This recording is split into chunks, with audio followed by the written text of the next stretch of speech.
Today we are reacting to someone called Chef Tyler. That's too much cheese and a dream to make it big.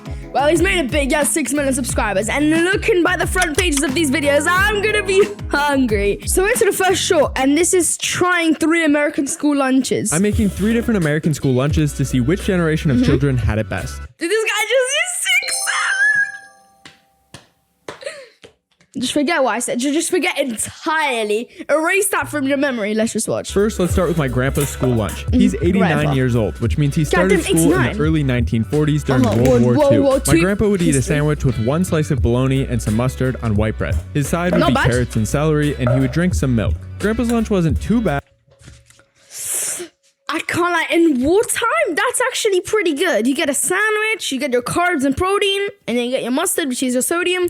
You get your fruits and veg, and then you get your calcium, not protein. You get your calcium from your milk. This is good. This is a solid 9 out of 10. This is good. I would genuinely eat this. Considering this was during war times, so I'll give him a 6 out of 10. Next up is my mom's school lunch. She started school in the 1970s, and apparently she used to just eat a chocolate chip cookie and a carton of milk. That was the whole lunch. Cookie. Can you tell she picked out her own lunches? It is delicious, but this is... Yeah, it is delicious. Like, since I love cookies and milk, I'll give that a 2 out of 10. But like, that's not a real school lunch. Let's just be so for real. I would probably prefer eating the bologna one than this. Let's be so dead. Not a lunch. 1 out of 10. Next up is my elementary school lunch. I started school in the early 2000s, which was the golden age of American school lunches because we would get chicken tenders, French toast sticks, tater tots, potato chips, and soda. Look at how brown this lunch. Carb city. All of these are carbs. Yo. So where's the healthiness? Where's the fruits and veg? Where's the protein? You can see slight bit of protein, all of that sodium, fat, sodium, soda. 2 out of 10. No, not even the mom's food is better than this. 0 out of 10, man. Carb city. God damn. Too many carbs. No wonder we all have digestive issues now. I liked it though, so 8 out of 10. Today, I'm going to trick my girlfriend into eating 3 foods that she doesn't like. Yo, so we did not need the first 10 words? Bro, why are you forcing your girlfriend to eat something you don't want?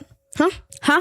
Bertons or chips? And let me guess, she doesn't like chips. First up is ketchup. Brittany says that she doesn't like ketchup because it's too sweet and also too tangy, which I think is hilarious because what she doesn't know is that you can make barbecue sauce by adding sugar and vinegar to ketchup, which literally makes it sweeter and tangier. And Brittany likes barbecue sauce. So even though they're covered in what is essentially a seasoned ketchup, I think Brittany's gonna love these barbecue wings. Look so good. This sauce is so good. I successfully tricked her into eating ketchup, but let's see if I can go 3 for 3. The second ingredient that I'm tricking Brittany into eating is mint. Brittany insists that she doesn't like mint, but I think that's just because she associates the flavor mint with gum and ice cream. So she thinks it's weird to use mint on savory foods. But all my homies with immaculate taste palates know that these lamb and mint scallion pancake wraps with yogurt sauce and harissa on them are gonna be fantastic. Someone get this. That's one of the best wraps I've ever had. And for the third food that I'm tricking Brittany into eating, I'm actually gonna be using strawberries. Brittany doesn't really like any berries, but if you ask her why, any berries, my brother, me bumbleclot. No berries. I can't live. I'm ending it. If I can't eat any strawberries, blackberries, blueberries. Why she can never explain herself. I think that's just because she prefers her sweets in the form of chocolate things, so that's why today I'm making her some brownies that are infused with chocolate chunks and a strawberry jam swirl. If this video gets 7 likes, Brittany's gonna cook for me. Today I'm gonna trick. Growing up, my mom always packed my school lunches, but I've always wondered, what would it look like if my dad packed them instead? To start, I'm packing Tyler a very special sandwich that I invented myself. You take a hot dog, cut it in half so it's flat and doesn't roll around, then you put it on a bun with some cheese and microwave it for 25 seconds. Then once the cheese is melted, you add some fresh Takis for a spicy crunch. Yeah, he's gonna like it. Next, he's gonna need a drink and some fruit to keep him hydrated and energized. And some duct tape, just in case. For his side dish, I'm packing him another one of my specialties, which is a ham and salami roll-up. It's just ham, cream cheese, and salami rolled and then sliced. But wait, there's more. For Tyler's dessert, I'm giving him some graham crackers, chocolate, and marshmallows to make a s'more. But because I'm a genius and nobody wants to eat a cold s'more, I'm also packing him a lighter so he can toast it himself. Yeah, just let him burn the whole school down then, mate. Cold one. You are so fired. No fire at school. Growing up, my mom always packed my school. W mans, I can't lie. I'm making 3 different school lunches to see who had the best taste in food growing up. My girlfriend, my brother, or me. First up is Brittany. She would have a sandwich, but it's literally just 2 slices of white bread with pickles on it. Brittany's pickle sandwich. She would also pack herself a cosmic brownie, and she would get a chocolate milk when she got to school. The flavor on this sandwich is fine, but nothing too special, and I definitely would still be hungry, so I gave this a 4 out of 10. Now for my brother Trevor. He would also get a sandwich on white bread, but one piece of it would have peanut butter on it, and the other piece would get marshmallow fluff. I know this seems like something Trevor made up on his own, but this is an actual sandwich called the Fluffer Nutter. For the side, he'd get some chips, and to drink, he'd probably just have water, but he always wanted these Japanese sodas, so I decided to be nice and give him one. I will be honest though, this sandwich was too sweet for me and kind of dry, so I gave it a 5 out of 10. Now it's time for my lunch. I also would have a sandwich, but mine would actually be a real sandwich with mustard, mayo, sliced turkey, some pickles, some sliced tomato, a pile of lettuce, and of course it would have some aged cheddar cheese, which was always my favorite, even back when I wasn't lactose intolerant. I'd also get a side of chips and usually just drink water. Admittedly, I might be a little biased on this one, so let me know what you think, but my sandwich was easily the best, and I get it. I can't lie. From a viewer perspective, that was be my Chef Tyler, if you're watching this video, be my personal chef. I swear to God, man. Make a grilled cheese with just cheese, no bread.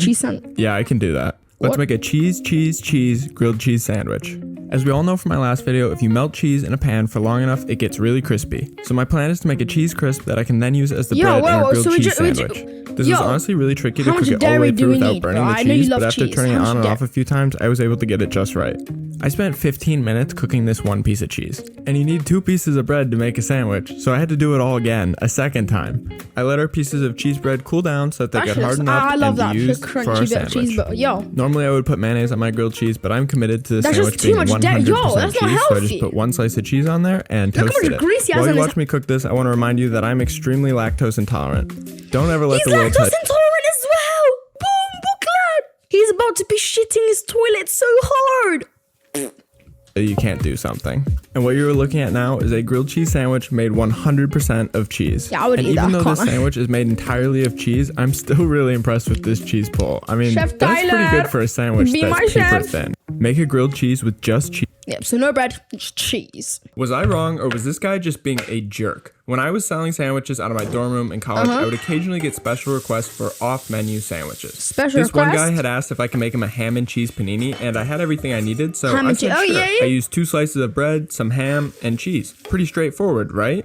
Well, the guy came back 5 minutes later and told me that I had made the sandwich completely wrong and he wanted his money back. Apparently what he wanted me to make was a sandwich using just ham and cheese. Like literally use ham as the bread and melt some cheese in the middle. So I made him the sandwich exactly how he wanted and I gave it to him. But before he left with the new sandwich, he pulled a badge out of his wallet and explained that he belonged to an exclusive group called the Ham and Cheese Purists of America, or HACPOA for short. He said that HACPOA is a secret society with some of the world's most powerful people in it, and that if I ever told anyone about what had happened that day, or that I even knew about the existence of HACPOA, they would find me and do unspeakable things. So please do me a favor and don't tell anybody about this. I'm gonna give it to a minimum because he just yapped. Basically, he made some sandwich for some guy made out of ham and cheese in the middle.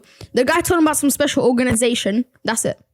The end. Bro, what matters more, the quality of the steaks or the quality of the cook? Let's find out. My dad's steak is a $45 dry-aged prime grade bone-in ribeye, while mine is a $6 select grade picanha. In case you can't tell, my dad's steak is much better. The whole reason I gave my dad the better steak was because he's never cooked the steak before, and I thought that was going to make this a pretty funny comparison video. But my dad, being the competitive person that he is, decided to do extensive research on how to cook a steak, and somehow absolutely nailed the cook on this thing, which did kind of defeat the original point of this video, and it also meant that I needed to bring my A game to make my $6 steak even comparable. So what I did is I trimmed off some of the fat from the picanha and rendered it in the pan before searing off all sides. But in the middle of the cook, I took the steak off the heat and rested it for 5 minutes, which allows the temperature to balance out a bit and gives you a more even cook. Shout out to Senpai Kai for this tip. Then I cooked the steak for a couple more minutes, sliced it open, and topped it with some ground up pink peppercorns and smoked sea salt. Now let's see what my mom thought. It's cooked perfectly. How much was this one? $6. How much was his? $40. I mean, it's definitely the better deal. If you don't know how to cook steak, though, you should get the more expensive one.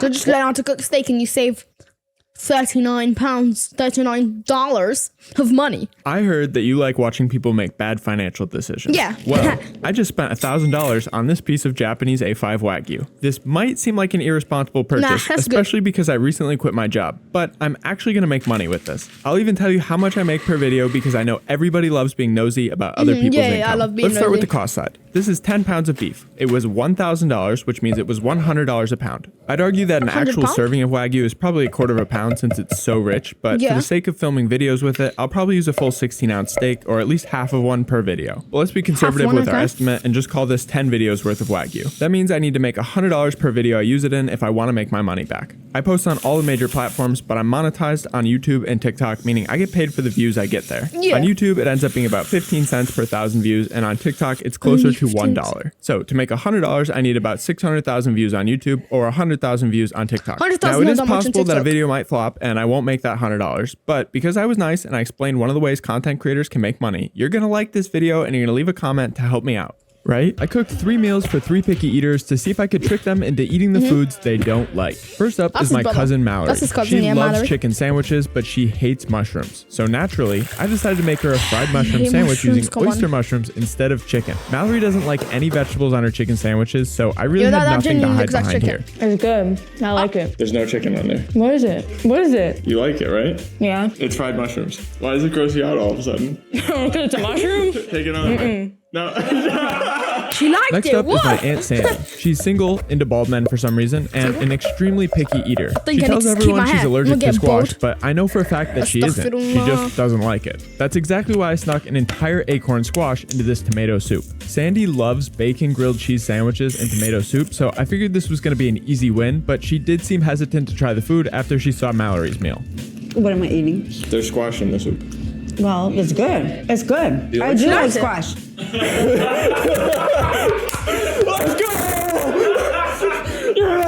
Our third and final picky eater is my brother Trevor. Most of Trevor's favorite foods are sandwiches, and he told me that a food he doesn't like is steak. I think Trevor might have just caught on.